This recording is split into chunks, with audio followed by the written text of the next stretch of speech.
On the edge of a small town named Harrowfield stood an abandoned train station, long forgotten by travelers and swallowed slowly by ivy and moss. Most people avoided it, saying it was cursed. But for 15-year-old May, it was a place of quiet escape, away from the noise of her crowded home and the constant weight of expectations. One late afternoon, with the sun bleeding orange across the horizon, May wandered into the station carrying her sketchbook. She loved to draw the broken glass, the rusting rails, and the graffiti scrawled across the crumbling walls. But that day, something unusual caught her eye. Faint light pulsing deep inside the waiting hall, where no electricity had worked for decades. Curiosity tugged at her, and she stepped carefully over broken tiles until she reached it. On the floor lay an old lantern, its glass cracked but glowing faintly as though it were lit by fireflies trapped inside. When May touched it, a shiver ran through her arm, and the room around her blurred. The peeling paint repaired itself, the broken benches mended, and in a blink, she was no longer in the abandoned station,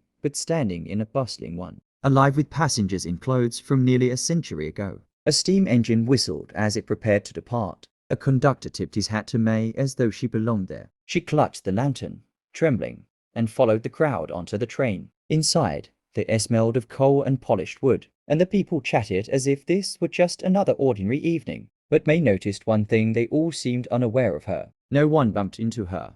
No one looked her way. She sat down, heart pounding, and the train lurched forward. The scenery outside wasn't Harrowfield as she knew it. The town looked younger, alive with factories, glowing street lamps, and music drifting through open windows. She realized she was riding through time itself. The train slowed, and May overheard two passengers whispering about a fire that would consume half the town later that night. A fire that history books had never recorded. May's chest tightened. She wanted to shout, to warn them, but the moment she stood, the lantern pulsed again. The train dissolved around her, the voices faded, and she was back in the abandoned station, the lantern flickering weakly in her hands. May stumbled outside, gasping for air, the world exactly as she had left it. Yet in her pocket, she found a train ticket, yellowed and stamped with a date from 1912.